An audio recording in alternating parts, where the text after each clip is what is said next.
박성민 목사의 매일 큐티 묵상입니다. 로마서 10장 14절로 21절입니다.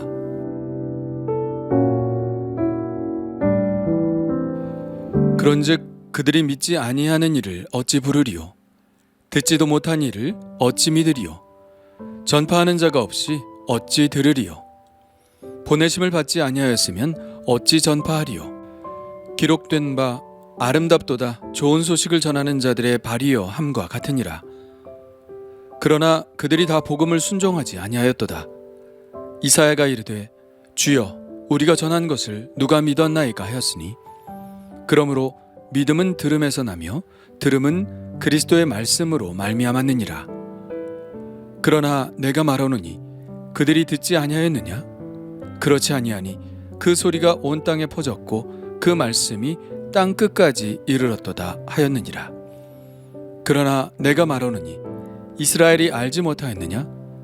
먼저 모세가 이르되 내가 백성 아닌 자로서 너희를 시기하게 하며 미련한 백성으로서 너희를 노엽게 하리라 하였고, 이사야는 매우 담대하여 내가 나를 찾지 아니한 자들에게 찾은 바 되고 내게 묻지 아니한 자들에게 나타났노라 말하였고, 이스라엘에 대하여 이르되 순종하지 아니하고 거슬러 말하는 백성에게 내가 종일 내 손을 벌렸노라 하였느니라.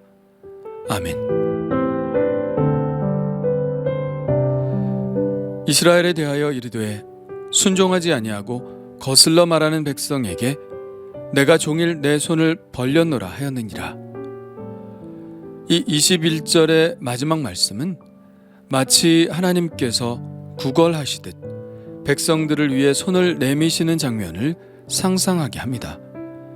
이것이 하나님의 진심이죠. 하나님은 유대인들을 일부러 구원에서 제외시키신 것이 아니라 이렇듯 당신의 백성들에게 계속해서 당신의 손을 잡으라고 호소하셨던 것입니다. 바울이 이렇게 표현한 것은 무엇 때문인가요? 바울의 적대자들이 말하듯 유대인들이 구원을 받지 못하는 것은 하나님이 그렇게 정해놓으셔서 그렇게 된 것이 아니라, 다시 말하면 하나님의 불의 때문에 그렇게 된 것이 아니라 유대인 스스로 잘못된 선택을 한 것이고 결국 자신들의 책임이라고 말하기 위해서입니다. 아무리 하나님이시라도 억지로 복음을 믿게 하실 수는 없습니다. 복음이 전파되고 믿는 과정은 유대인이든 이방인이든 차별이 없습니다. 모두 같은 방식을 따라야 하는 것이죠. 어떤 방식일까요? 바로 앞 13절에 누구든지 주의 이름을 부르는 자는 구원을 받으리라고 말씀하고 있습니다. 오늘 말씀의 첫 구절인 14절은 바로 이 구절을 바탕으로 시작하고 있죠. 주의 이름을 불러야 구원을 받는다면 믿지 않는 이를 어떻게 부를 수 있겠느냐는 말입니다. 그러니까 유대인들은 믿지 않으니 부를 수 없고 부를 수 없으니 구원을 얻을 수 없다고 말하는 것입니다. 그러나 바울은 여기서 좀 더 논의를 진행시키는데요. 그런데 만일 그들이 믿지 못하는 이유가 전하는 사람이 없었기 때문이라면 그들의 책임은 없는 것이 아닌가? 또 그들에게 복음을 전하라고 보내시지 않았다면 그들에게 책임이 없는 것이 아닌가? 그렇습니다. 만일 이 질문이 맞는다면 그 책임은 하나님께로 향하는 것이겠죠. 하나님이 전도자를 보내지 않았고 그래서 그들이 전할 수 없었고 그렇기 때문에 믿을 수 없었고 그래서 결국 주의 이름을 부르지 못해 구원을 받지 못했다면 그 책임은 하나님께 있는 것이 맞습니다. 그러나 과연 그럴까요? 바울은 그렇지 않다고 말합니다. 18절에 이제는 반대로 바울이 그들에게 질문을 하고 있죠. 그러나 내가 말하노니 그들이 듣지 아니하였느냐? 아니라는 것입니다.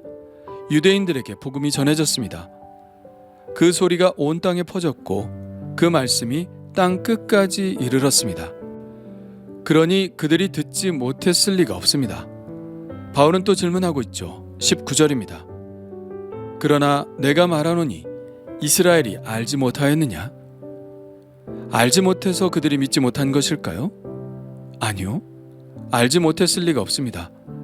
왜냐하면 복음은 유대인들뿐만 아니라 모든 이방 사람들까지도 다 알도록 전파되었기 때문입니다.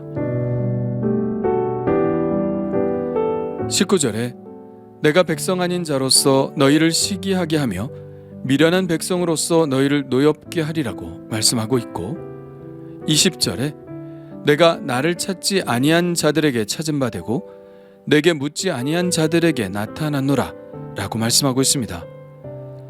하나님을 찾지 않았던 이방인들도 하나님을 찾고, 하나님께 기도하지 않았던 이방인들도 기도하게 될 정도로 복음이 전파되었다는 것입니다. 그렇습니다.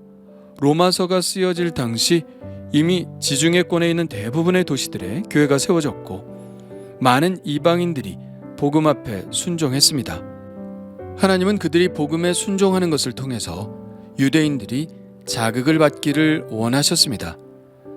내가 백성 아닌 자로서 너희를 시기하게 하며 라는 말씀이 바로 그 말씀이죠. 그런 것 있지 않습니까? 아빠가 다른 아이를 안아주면 평소에는 아빠에게 관심도 갖지 않던 아이도 우리 아빠야 하면서 그 아이를 밀쳐내려고 하는 것. 아빠들은 아이들의 질투심을 자극하고자 가끔 이런 장난을 치죠. 그러나 하나님은 장난이 아닙니다. 하나님은 유대인들의 구원이 절실하셨습니다. 행여 그들이 이방인들이 구원을 받는 것을 보고 시기가 일어나 하나님께 돌아오지는 않을까 생각하셨다는 겁니다. 좀 유치한 방법이기는 하지만 그렇게 해서라도 하나님은 자기의 백성을 구원하고 싶으셨습니다.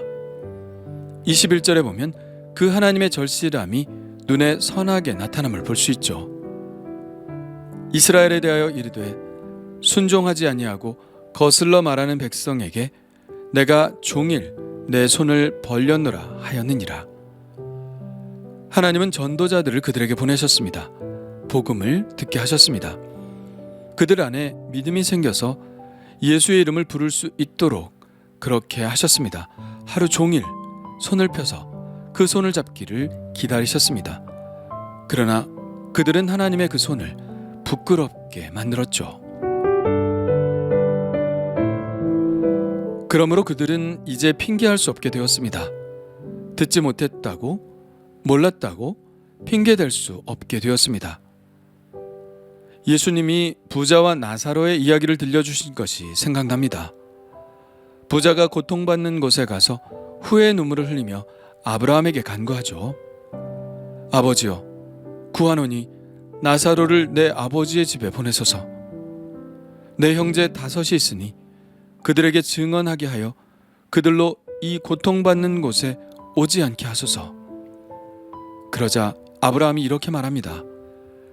그들에게 모세와 선지자들이 있으니 그들에게 들을지니라. 모세와 선지자들에게 듣지 아니하면 비록 죽은 자 가운데서 살아나는 자가 있을지라도 권함을 받지 아니하리라. 하나님은 지금도 복음 전하는 자들을 통하여 사람들을 초청하고 계십니다. 그들을 통해서 하루 종일 손을 내밀며 그 손을 잡도록 안타까운 마음으로 그들을 바라보고 계십니다. 우리가 이 마음을 아는 이상, 이 하나님의 절실한 마음을 아는 이상 가만히 있을 수는 없죠. 아름답도다 좋은 소식을 전하는 자들의 발이여. 그렇습니다. 우리의 죄가 십자가에서 다 용서되었다는 이 복된 소식을 전하는 그런 아름다운 발을 가진 자들이 되기를 원합니다.